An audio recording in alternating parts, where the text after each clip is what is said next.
Живите участници в индустриализацията и културното съграждане на родината разказват.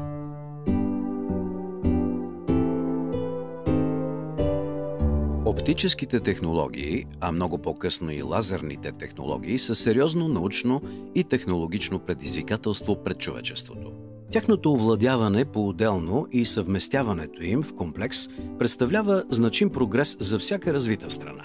Телескопът, на български далекоглед, е уред за наблюдаване на астрономически обекти. Оптичните телескопи са уреди, които фокусират светлината, като увеличават видимия ъглов размер и видимата яркост на отдалечени обекти. За тази цел те използват един или повече оптични елементи – лещи или огледала, а понякога и двете. Те събират светлината във фокус, където изображението може да бъде наблюдавано, фотографирано или изучавано. За първи път телескоп е използван за астрономически цели от Галилео Галилей. Първоначално неговият инструмент има увеличение 3 пъти, но след това е усъвършенстван от него до 32 пъти. Един от телескопите му е поставен в църковна кула във Венеция и Галилей показва на смаяните търговци как могат да наблюдават кораба, приближаващ пристанището, часове преди да могат да го видят с невъоръжено око. С телескопа си Галилей открива пръстените на Сатурн и 4 спътника на Юпитер, така наречените Галилееви спътници. Конструирането на оптически средства е обект на физиката, а производството им предполага наличието на високо развита фина механика. Откритието е направено от академик Георги Наджаков. Това откритие е в основата на различни конструкции за безвакуумни телевизионни предавателни системи, както и в редица изделия за запис и обработка на оптическа информация и изображения. В България обаче отсъстват предпоставки и условия за практическото доразвиване на този дял от човешкото знание. Академик Наджаков основава първия в България научен институт в областта на природо-математическите науки – Физическия институт на БАН. Отваря врати техникум по фина механика и оптика Ломоносов в София. Това е първото и единствено досега в България училище по фина механика и оптика. На неговите възпитаници се възлагат надеждите за развитието на отрасъла. Пуснат е в експлоатация оптико-механичният завод в София, който е първото оптично предприятие в България. Развитието на завода преминава от производство на учебни пособия до специализирането му в производство на сложни оптични наблюдателни и мерни уреди с военно предназначение. България започна да развива направлението мерни и наблюдателни прибори около 1962-1964 година. Първото военно изделие, което трябваше да бъде усвоено, беше мерника за РПГ. В последните години в завода се произвеждаха около 350 годишно мерници за самоходна гаубица, около 1200 мерни наблюдателни прибори за бронетанковата техника, МТЛБ главно. България започва бързо да наваксва изоставането си от развития свят. Приоритетите са в областта на военно-отбранителната промишленост. Западният свят се стреми да ограничи технологичното развитие на източните страни чрез системата КОКОМ. Противодействието е на научно-конструкторско и производствено равнище. Абревиатурата ОЗОН значи Обединени заводи оптика и нови технологии. Във фирмата работеха около 5000 души до 1989 година. Основното звено във фирмата беше оптико-механичния завод, в който основно се произвеждаха всички мерни и наблюдателни прибори за бронетанковата техника, която се произвеждаше в България. В това число и за ръчните гранатомети, РПГ и СПГ. В главния завод, оптико-механичния, работеха около 2500 човека. Имаше развойно звено от около 1000 души. Това беше Института по оптика. Там се създаваха основно нестандартните уреди за контрол и производство, нови технологии за оптичното производство, за механичното производство. Имаше 2 или 3 направления, които основно се занимаваха с технологии. производство на нестандартно оборудване, машини, съоръжения, технологични разработки, особено в областта на оптика, рационализиране на оптичните производства. Започна се производство на прецизни скали. Във всички оптични уреди има оптични скали, които трудно се произвеждат. Те са много точни изделия, в това число и фотолитографски методи. Закупи се оборудване, с което можеха да се произвеждат в големи количества точни и бездефектни оптични изделия. България създава Института по специална оптика в София като част от военно-промишления комплекс. Основната задача на Института по специална оптика е била да подпомага изпълнението на програмата на ДСО Металхим. На Института по специална оптика се възлага задачата да подпомага ВМЗ Сопот в усвояването на реализационното изделие Стрела 2М. Стрела 2М е преносима зенитно-ракетен комплекс за борба по въздушни цели на малки височини. Стреля се от рамо установката. Когато имаме захват на целта, се чува звук, шум и тогава това означава, че целта е захваната и тогава стрелеца пуска стрелата към целта. Тя се самонасочва, има топлинна глава и по топлинното излъчване на самолет се насочва към целта. Една много ефективна резултат от стрелбата, тъй като се стреля не точно по целта, както са зенитните оръдия, а се стреля по по-голяма площ. Неконтактните иззерватели по същество представляват едно мини радиолокаторно устройство, което се вместява в рамките на щатния взривател. При изстрелба с наряд с такъв взривател ефективността се получава от 3 до 4 пъти, тъй като взривателът помага да се взриви на цел 10-15 метра на целта. С увереност мога да кажа, че бяхме един от първите в системата на Варшавския договор, който разработихме този взривател. По-нататък в плановете на института влязоха взриватели за ракетната система за залпов огън. Разработката стигна до етап опитни образци, но с идването на промените от 1989 година финансирането беше прекратено. В начални стадии на разработка бяха иззриватели за системата въздух-въздух на ракетите, на неуправляемите ракетни системи за самолетите и на 57 мм зенитно оръдие. Разработките бяха прекратени от страна на Министерството на отбраната. Върха на производството ни при нас беше, когато усвоихме топлинната глава за ракета Стрела 2. Имали сме производство 200 000 броя годишно. Пуснат е в експлоатация производственият комплекс оптико-машиностроителни заводи в Панагюрище. Това дава значим импулс на отрасъла. МК Оптикоелектрон е неизменна и съществена част от военно-промишления комплекс на страната и на ДСО Металхим. За развитието на научния потенциал на комбината е създаден Институт по специално приборостроене. Към МК Оптикоелектрон се създава Институт по оптика. В института започва самостоятелна разработка на електронно-оптични приборозаватели, вакуумни прибори, които усилват видимостта на предметите при ниска осветеност, така наречените прибори за нощно виждане. Бяха разработвани няколко типа прибори. В страните от Варшавския договор бяхме едни от първите, които успяхме да освоим това производство. Създадохме два прибора.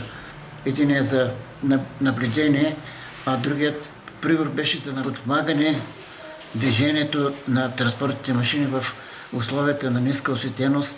Това е едно изключително много високо постижение, тъй като става дума за един нов тип индикатори, позволяващ подобряване видимостта на боеца в условията на тъмнина. В областта на оптиката бяха разработени на световно ниво артилерийски лазерен далекомер, който определяше разстоянието до целите на 20 км и с цифрово проба на управление можеше да запомни 250 цели, наземни цели, което е едно изключително постижение. Годината, в която реално излезе първият далекомер, тъй наречения Левет 1, или онзи, който е направен с вносни елементи, а след около една година излезе и другия модел, който е с елементи, преобладаващи от България и от страните на тогавашния СИФ. Първоначално това изделие трябваше да бъде разработено в Института по оптика. За това ниво на развитие на техниката беше една щура, да не кажа абсолютно луда идея, Но се намери един човек, каже се Марин Иванов, който рече и отсече и го направи, но не го направи само. С него имаше още доста хора, които си разбираха от работата, имаха опит. Главен конструктор беше Геннадий Жечев, Иван Славчев. Не без участието обаче на двамата управляващи в Института по оптика, директора Стефан Стоилов и неговия заместник Костадин Костов. Луда работа беше, но в края на краищата тази луда работа достигна ето изделието, което направиха. Ето това. Беха решили да го правим в Панагюрище, в оптикоелектрон. Искам да ви кажа, че нито една друга армия, освен руската, не можа да направи това изделие. И този корпус в завод Бонай се правеше, пластмасов. Ние успяхме да продадем на чехите. Второто изделие, с което е свързана и моята работа, е направено съвместно между Института по оптика и Института по полуродникова техника в Ботевград. С тогавашния му директор Тихомир Таков. Благодарение на това успяхме да направим лавинен фотодиод, който е доста важна част от това изделие. И без него на 7 км не можеш да мериш, а до 20 път съвсем не става. Най-напред се мъчихме да направим само далекомери. После правихме по-сложно изделие. Преднаблюдателен пост. С такива далекомери направихме първата система за управление на огъня на артилерията Вулкан. Реализацията на почти всички наши продукти, монтирани в крайни изделия, се продаваха основно за експорт. Фирмата годишно формираше около 20 милиона долара чиста печалба. Пазарите бяха главно Близкия изток, Латинска Америка, Индия, Египет, Сирия, Алжир, Марокко. След промените, главен център за развитие на оптиката и оптиоелектрониката беше специализиран оптикоелектрон Панагюрище и в момента може да се каже, че там е голяма част от оптичното производство. Там има 4-5 фирми, две от които са доста големи и 2-3 по-малки фирми, които активно работят в областта на видимата и инфрачервената оптика.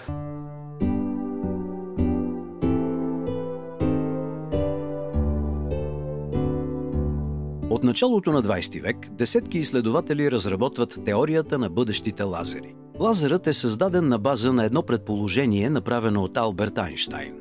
То гласи, че при подходящи обстоятелства атомите могат да отделят излишната енергия като светлина, или спонтанно, или когато са стимулирани от светлината. Присъдена е Нобелова награда по физика във връзка с практическото създаване на генератори и усилватели на принципа на лазерите. Лауреати са съветските учени Николай Басов и Александър Прохоров, заедно с американския учен Чарлз Таунс. Дълго време трябва да мине, докато специалистите изнамерят ползите от тази, оказва се, фундаментална разработка. Започва практическото развитие на лазерните технологии в световен мащаб. Държавният комитет за наука и технически прогрес към Министерския съвет създава и приема координационна програма разработване и внедряване на лазерни източници и елементна база за тях. В резултат на това се създава научно-производствено предприятие Оптика и лазерна техника, като поделение към комбинат Оптикоелектрон Панагюрище. България се движи ускорено само 3-4 години след водещите държави в света. Ние започнахме да създаваме изделия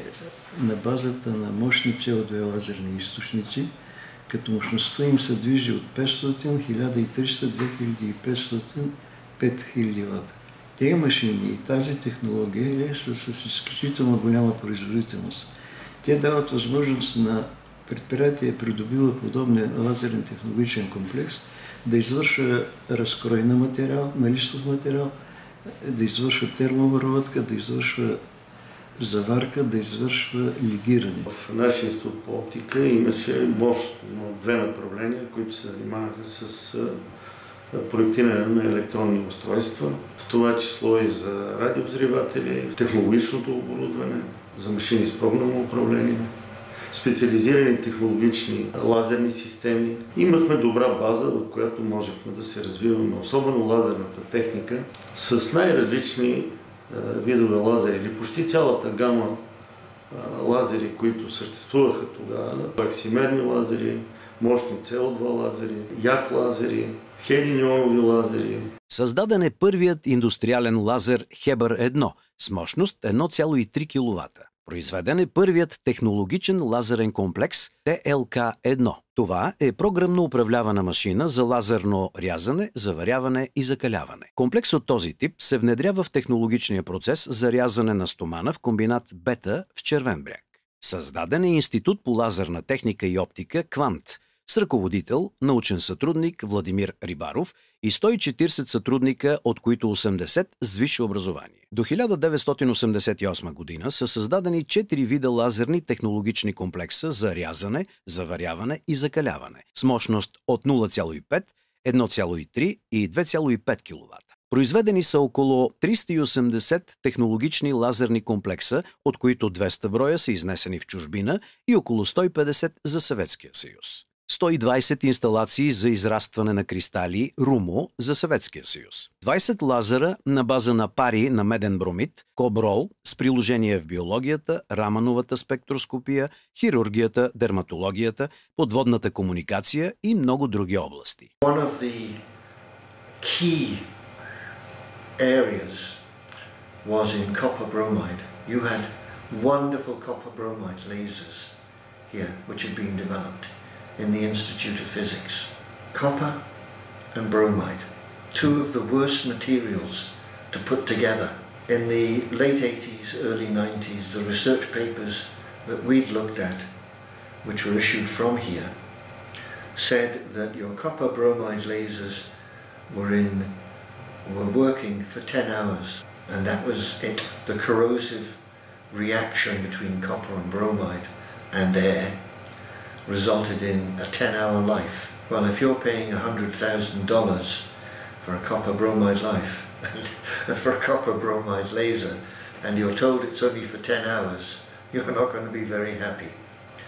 That program that was done in the Institute of Physics went on, if I remember correctly, from about 1975 through, and it's still going today. There is still work being done on that. What have you done? You've taken the lifetime of a copper bromide laser from tens of hours to thousands of hours. Copper bromide has very many other advantages. Discovered here, developed here, built here, worked on here.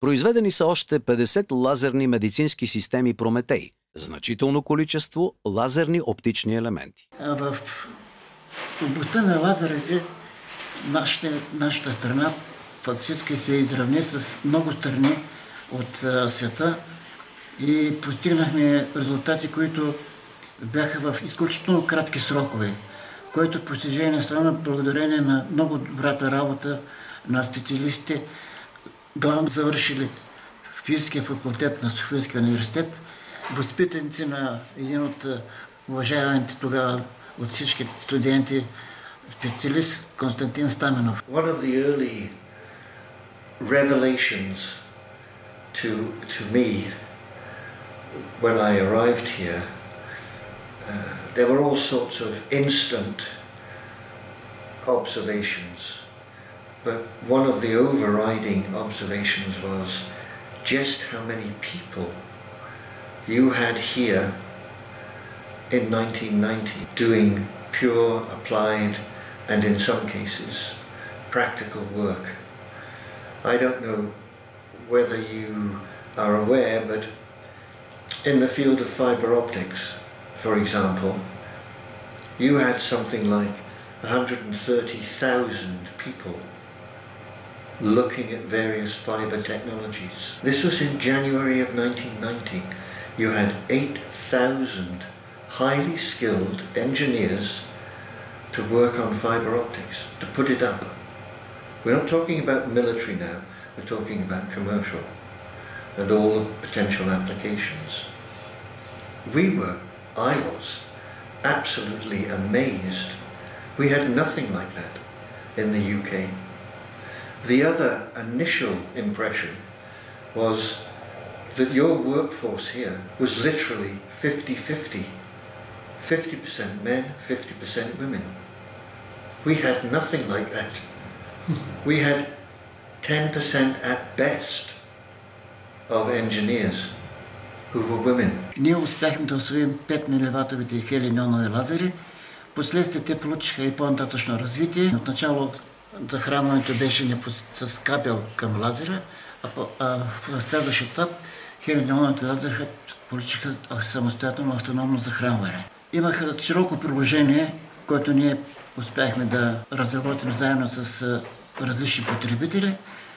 И това са, освен като средство, с което може да се извършва оказване на карта при учебния процес, но се използваха и като средство за след медицинско лечение. Използвахме хелиньонов лазер в геодезията, за маркиране линия на хоризонта и строителството същевременно. Лазерните технологии по същество означават създаване и контролирано насочване на лазерно лъчение. То не може технически да бъде реализирано без наличието на кристали. Така нареченото израстване на кристали е свръхсложна технологична дейност. По разработка на Държавния комитет за изследвания и технологии, ДКИТ, е приета национална програма за производство на кристали в Народна република България. Към този момент в Европа се разработват оптични елементи от цинков селенит и индиев фосфит, като монокристал за микроелектрониката по програмата ЕСПРИТ.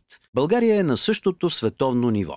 Суровините са основно български, като жилен кварц с чистота 90%, калциев флуорид, оловен молибдат, двоен оловен молибдат, цинкови соли. Образци може да се видят на втория етаж на музея Земята и хората в София. Here in Bulgaria were looking at everything. They were looking at natural fibers which they could develop from a lot of materials that you actually make, you can mine here in Bulgaria. You have a lot of rare earth metals which are found here, which are not found in many other places in the world. So you had a natural source of raw supplies. You could look at natural and man-made.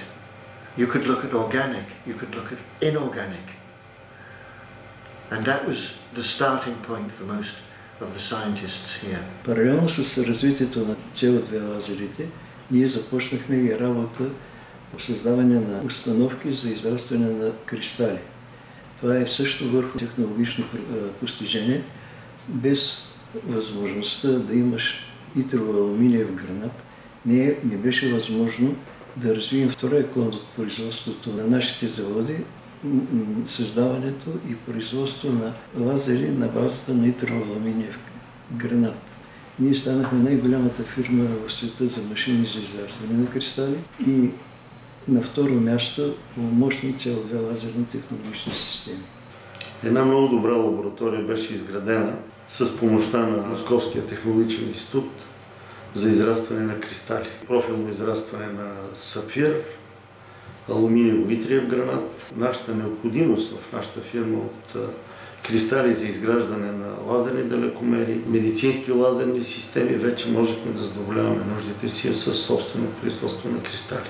Проникването на чуждите високотехнологични пазари е голямо предизвикателство пред всеки производител. България се възползва максимално от своевременно заетото място сред лидерите в сферата на лазерите. Основният ни клиент на лазерите е Съветския съюз. За да влезем на пазара, ние създадохме и няколко смесени предприятия с съветски фирми, за да могат да влизат все повече лазери в тази държава.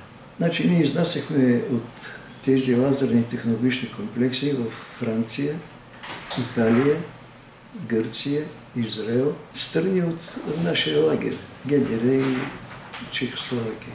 Ние изключихме договор с италианска фирма, която произвеждаше пречиствателна станция на практика. Ние изнесохме лазерни технологични комплекси при тях, те ги експлоатираха, а ние получихме документация и организирахме производство на съоръжения за пречиствателни станции. Във Франция създадохме едно предприятие за лазерни технологични услуги, като беше в Париж и в Израел, като намеренията ни бяха, освен реализация на лазерни технологични комплекси, влязохме във връзка с тяхна фирма, ние да разширим гамата на лазерни медицински системи, които произвеждаме у нас. Това обаче беше в края на 89-90 година и не успяхме да го развием до край. То заедно с другите ни неща загина и то. Развитието на лазерните технологии е под особено засиленото противодействие по линия на КОКОМ. Счита се, че те са стратегически пробив за всяка модерна индустрия. И тая елементна база беше ембаргова и ние си създадахме възможност да има в България, като последната възможност беше да създадем предприятие за цинков селенит, много специфичен кристал, в която времето ни стигна да реализираме и него. По този начин ние щяхме да затворим производството на лазерни технологични системи в България с собствени материали, независещи от външния свят. В областта на оптоелектрониката и лазерната техника и класическата оптиката цяло бяхме на световно ниво. Всичко, което се правеше от колегите в института, се правеше сравнявайки се с световните постижения и ние не отстъпвахме от тези постижения, дори в определени направления изпреварвахме световните постижения. Their research facilities were brilliant. Their people who were working on technologies were brilliant. Their initial products were comparable with anything in the world. The difficulty was that you had to take that and make it a commercial product, not a research product, not an applied research product. You had to make it a commercial product which sold and you got a profit. If I was asked to describe Panagurishti, then the only way that springs immediately to mind is that, as far as I was concerned, it was a jewel in the crown of Bulgarian technologies, particularly in the optics field. It was incredible what was going on there.